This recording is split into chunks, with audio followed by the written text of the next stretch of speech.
Temple city తిరుపతిలో chain స్నాచర్లు రెచ్చిపోతున్నారు. వరుస చోరీలతో వణుకు పుట్టిస్తున్నారు. గుంజుడుగాళ్లు తాజాగా మరో మహిళ స్నాచర్ల బారిన పడింది. అయితే గొలుసుపోయిన బాధ కంటే ఆ సమయంలో పోలీసులు వ్యవహరించిన తీరే ఆమెను బాధకు గురి చేస్తోంది. ఇంతకీ తిరుపతి కాకీలు ఏం చేశారో చూడండి. తిరుపతిలో చైన్ స్నాచర్ల హల్చల్, వరుస చోరీలతో హడల్. తాజాగా మరో మహిళపై స్నాచింగ్ పంజా. 4 లక్షల రూపాయల నగలతో పరార్. ఫిర్యాదు కోసం వెళ్తే పోలీసుల నిర్లక్ష్యం. పరిధిలోకి రాదంటూ తిప్పించిన కాకీలు. తిరుపతిలో మహిళలు రోడ్లపైకి రావాలంటేనే హడలెత్తిపోతున్నారు. ఇందుకు ఇటీవల కాలంలో రెచ్చిపోతున్న చైన్ స్నాచర్లే కారణం. తాజాగా మరో మహిళను దోచేశారు స్నాచర్లు. స్విమ్స్లో నర్సుగా పనిచేస్తున్న రాధిక విధులు ముగించుకుని శుక్రవారం రాత్రి ఇంటికి వస్తుండగా బాలాజీ కాలనీలో తెగబడ్డారు. బైక్పై హెల్మెట్లు ధరించి వచ్చి ఆమె మెడలో నుంచి బంగారం లాక్కెళ్ళిపోయారు. మొత్తం 30 గ్రాములున్న 3 గొలుసులను గుంజుకుని పరారయ్యారు. చెర్లపల్లిలో మా ఫ్రెండ్ని డ్రాప్ చేసేసి రిటర్న్ వచ్చేటప్పుడు ఇద్దరు హెల్మెట్లో వెళ్తూ పట్టుకొని లాగేశారు. మళ్ళీ డైరెక్ట్గా బాలాజీ కాలనీకి వచ్చిన తర్వాత ఫోన్ చేశాను.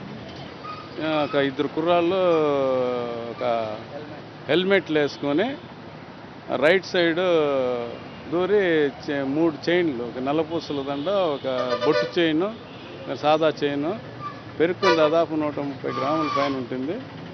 స్నాచింగ్తో కంగు తిన్న బాధితురాలు వెంటనే ఎస్వి పరిధిలోని పోలీస్ స్టేషన్లో ఫిర్యాదు చేసేందుకు వెళ్ళింది. గులిసిపోయిన దుఃఖంతో పోలీసుల దగ్గరికి వెళ్లిన ఆమెకు పోలీసులు చుక్కలు చూపెట్టారు. తమ పరిధిలోకి రాదంటూ అటు ఇటు చక్కర్లు కొట్టించారు. తొలుత ఎస్విపిఎస్ నుంచి క్రైమ్ పోలీస్ స్టేషన్కి పంపించారు. అక్కడికి వెళ్లినా నిరాశ ఎదురైంది. చోరీ జరిగిన ప్రాంతం తమ పరిధిలోకి రాదంటూ ఎంఆర్పల్లి పోలీస్ స్టేషన్కి పంపించారు. కొండంత బాధతో అక్కడికి వెళ్లినా ఆమె ఫిర్యాదు తీసుకోలేదు. తమ పరిధి కాదంటూ క్రైమ్ పోలీసులకు ఫిర్యాదు ఇవ్వాలని తిప్పి పంపించారు.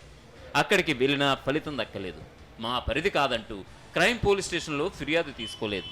దీంతో తీవ్ర ఆవేదనకు గురైన రాధిక వెంటనే మీడియాకు సమాచారం ఇచ్చింది.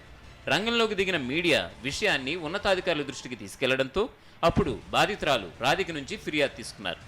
పోలీసులు వ్యవహరించిన తీరుపై బాధితులు ఆవేదన వ్యక్తం చేశారు.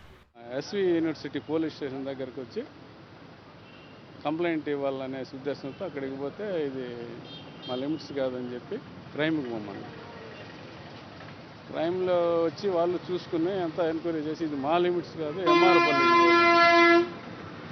ఎంఆర్పల్లికి నైట్ 11:30 కాడ చూస్తే ఇది మా లిమిట్స్ అయితే కాదు, ఇది మళ్ళీ మీరు క్రైమ్కి పోవాల్సిందే అనేసి. ఉన్నతాధికారుల ఆదేశాలతో ఫిర్యాదు తీసుకున్న క్రైమ్ పోలీసులు కేసు నమోదు చేసుకుని దర్యాప్తు చేస్తున్నామన్నారు. ఈమె రాధిక తన ఫ్రెండ్ను డ్రాప్ చేసి రిటర్న్ జర్నీలో ఎల్ఎస్ నగర్ దగ్గర వచ్చేటప్పుడు ఇద్దరు వ్యక్తులు మోటార్ బైక్లో వచ్చి స్నాచ్ చేసుకున్నామని చెప్పేసి ఫిర్యాదు చేయడం జరిగింది. ఈ ఫిర్యాదును కేసు నమోదు చేసి దర్యాప్తు చేస్తున్నారు. తిరుపతిలో వరుస చైన్ స్నాచింగ్ సంఘటనలపై స్థానికులు ఆందోళన వ్యక్తం చేస్తున్నారు. ఇటువంటి ఇన్సిడెంట్లు జరుగుతూ ఉంది. మహిళలు కూడా కొద్దిగా అభద్రతా భావానికి లోనైనటువంటి పరిస్థితి ఉంది. ఇటువంటి సంఘటనలు చూసిన తర్వాత మహిళలు రోడ్డు పైనకి రావాలన్నా కూడా భయపడే పరిస్థితి. రానున్న రోజుల్లో తాలిబొట్లు కూడా వేసుకుని పెళ్లి చేసుకునేటువంటి పరిస్థితిలే, ఉంగరాలు మార్చుకునేసి సైలెంట్గా ఉండిపోయేటువంటి పరిస్థితి వస్తుందేమోననేసి మాకు అనిపిస్తూ ఉంది. చోరీకి గురైన బంగారం విలువ 4 లక్షల రూపాయల దాకా ఉంటుందని బాధితులు చెప్పారు. కరెస్పాండెంట్ ప్రసాద్, తిరుపతి, చిత్తూరు జిల్లా.